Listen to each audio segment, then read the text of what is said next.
This announcement comes at a historic moment as President Advocate Duma Boko has also been appointed to the board of the Global Center on Adaptation, further positioning Botswana at the forefront of global climate action. Now, Gayo Botswana Programs Officer Tinaye Mabara joins in context to explore how this nomination will impact Gayo's mandate in promoting youth leadership, fostering climate resilience and advancing adaptation initiatives in Botswana and across Africa. A very good afternoon, Tinaye, and thank you so much for joining us on In Context. Good afternoon, and thank you so much for having me. Of course. First and foremost, for somebody who has never heard of the Green Africa Youth Organization, what really is, what is it about? What's its mandate? Thank you so much. So the Green Africa Youth Organization is actually an organization that started 10 years ago in Ghana. We're headquartered in Ghana. We now have footprint in Rwanda, Uganda, Botswana. Here in Botswana, we're a year old, so we are quite young, still in our infancy, but we've managed to leave quite a big splash in terms of our climate action-related programs that involve youth. Our core programs include the Youth Climate Council, Zero Waste Cities. So we're really at the forefront of trying to make climate action practical and also youth inclusive. Yeah. Right. Let's now talk about this nomination, being nominated as the in-country focal point, for the Youth Adaptation Network. What does that mean for you? What does it mean for our country in terms of, the mandate that you've just laid out for us?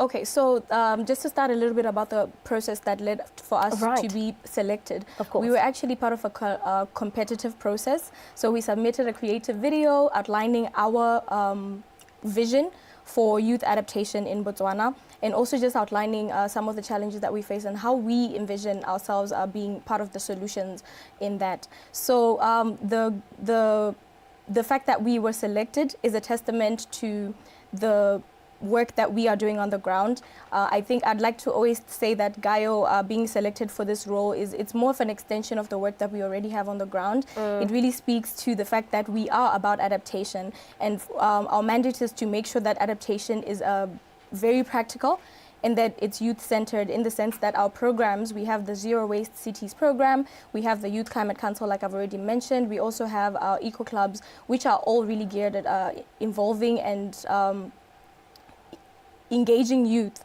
So we take a very practical approach to adaptation. We go beyond the dialogue about adaptation, what it is, and we take it from the place of being an abstract concept and actually do a lot of work to make sure that it's very practical in the projects that we do, and also making sure that we don't leave youth behind.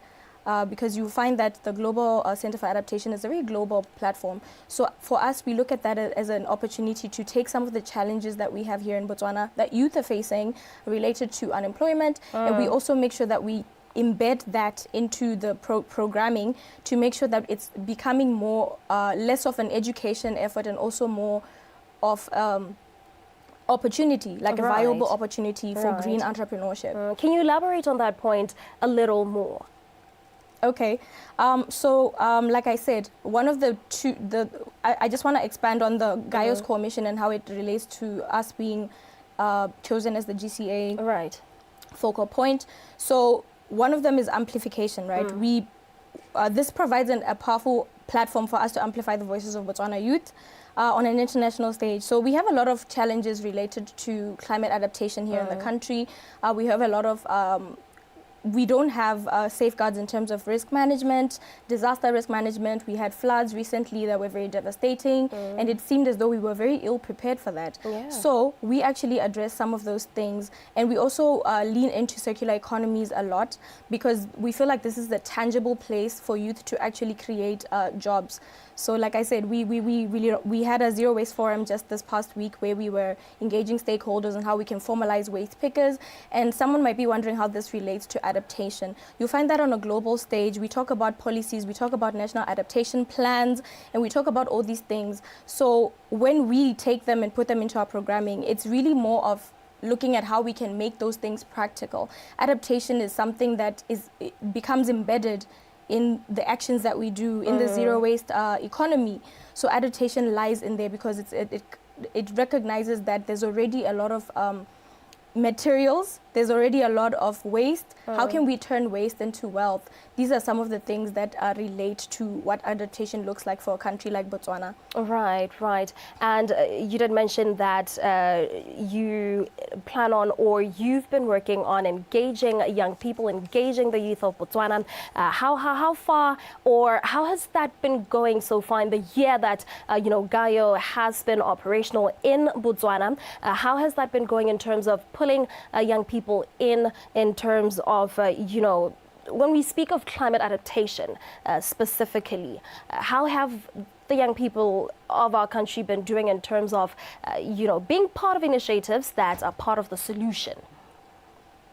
Okay, so before we became the focal point for the Youth Adaptation Network, we actually hosted the Youth Climate Adaptation Action Day last year, which was very well attended, and we're going to be hosting it again on the 12th of October. So you'll find that there is a lot of interest in climate adaptation and also just climate action broadly. So a lot of young people are very interested in this topic. They just need a platform. They just need the opportunity to actually contribute meaningfully to solutions. You think about a platform such as the Youth Climate Council that we actually launched in March, and we came to talk about on this very platform. Since we launched the Youth Climate Council, within 2 days of launching the registration form for that, we had over 70 young people within the 2 days, and now we have over 200 people that want to be part of the Youth Climate Council.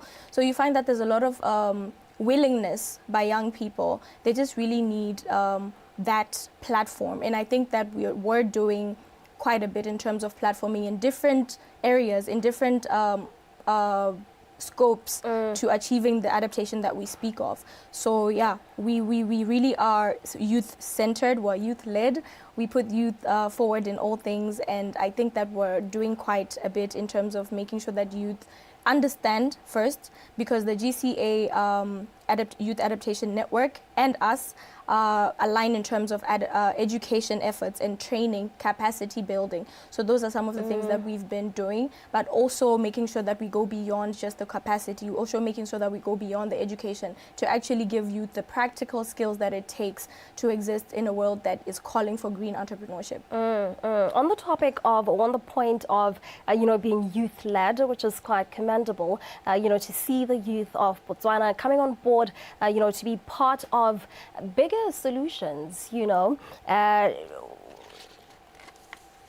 program GAYO. How do you intend on, implementing, or developing leadership skills among these young, wonderful young people that have come on board with you in terms of, or in the context of climate resilience? Okay, thank you so much. You'll find that a lot of young people were very concentrated in education and awareness efforts. And this is really where we thrive, because we have the energy. And what we're doing as GAYO, with the partnership of GCA and the Youth Climate Council, we're obviously going to be doing policy boot camps, where we're going to simulate policy processes. We're also going to be actively engaging young people and asking for their input into nationally determined contributions. There's a framework for climate policies for even the contributions that we make to climate change globally. So our intervention is really to try and get young people into those processes so that they can bring their energy, so that they can bring their solutions.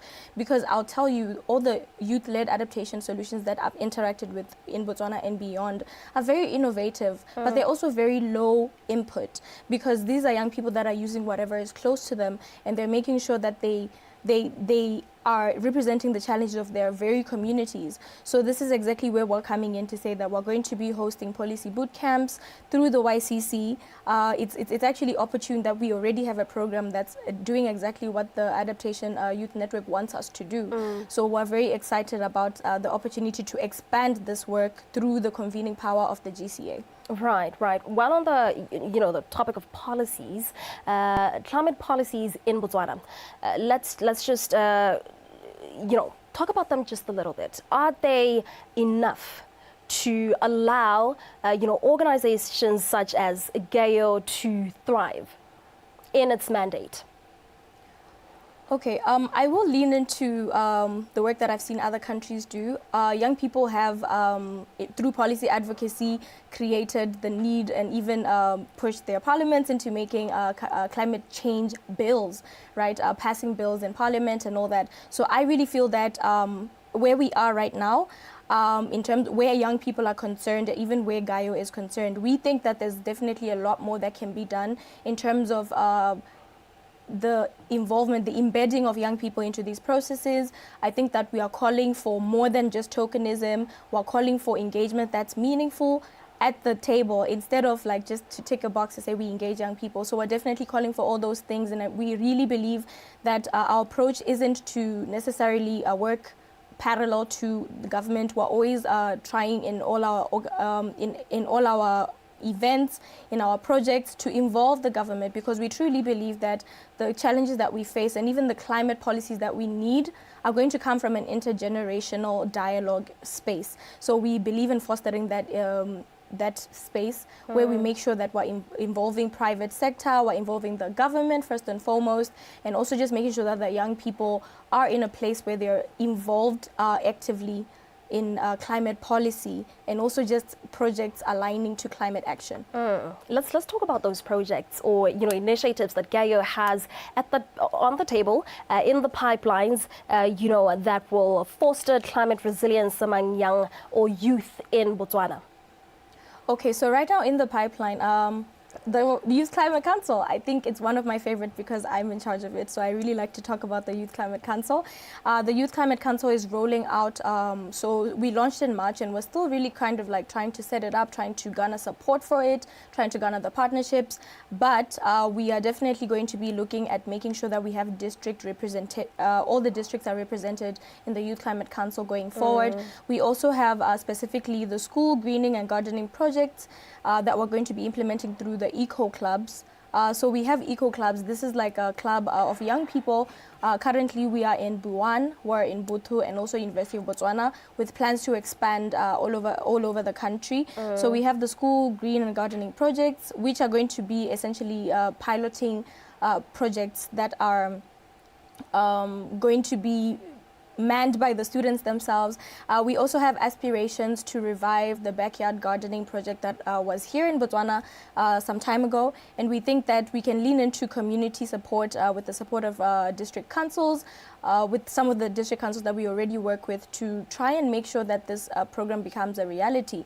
Because we all know that when there's a ban on certain imports, we don't want a situation where people don't have can't maintain a certain level of living in terms of the vegetables that they eat and so forth. And this is a very small but yet potent action that can be taken to revive the backyard gardening projects and so forth, to make sure that people have capacity to feed themselves, if anything. Wow, and that is something that we are, working towards tirelessly, and we've spoken about so many times. I love that you also, mentioned representation, because it's very important, representation and inclusion, where we see there being people from all over, or young people from all over different corners of our country, being part of this organization, being part of these initiatives that speak to climate change, that speak to adaptation and resilience. Now, who do you intend on bringing into your network as it is to help you carry out your mandate fully? Thank you for that. So, we already have the network, and I think what we want to do is we want to make sure that at every level we have the support of the local district councils, and so that they can help us to actually incubate and host some of these initiatives that we want to do. So we want the councils on board, we want the government, the Ministry of Environment, that's a very key ministry for us, and we really try our best to make sure that they're on board with all the projects that we're doing, and the usual development agencies that hold the mandate of climate change, such as the UN, in all its different arms. Even because we're working directly with youth and children, we also would like to have partners such as UNICEF. These are the people that we think can use their convening power to help us accomplish what we want. It's always a running joke that sometimes when people see a young people coming, when people see a young person coming, they all think that we all want a bag of money, but it's not like that. Sometimes we really want to lean into the convening power of some of these organizations, because being in partnership with them means that our intervention gets to go beyond just ourselves, and we really want to lean into that more than just asking for a certain resource. Right, right. Thank you so much for that, Tinaye Mabara. Thank you for joining us. That is all the time we have. Thank you so much. Of course. Well, there we have it. That was Tinaye Mabara, Gayo, Botswana Programs Officer, where we explored how the new nomination as the in-country focal point for the Youth Adaptation Network, you know, is actually going to work for us. How it's going to work for us here in Botswana. Stay tuned for the news at the top of the hour.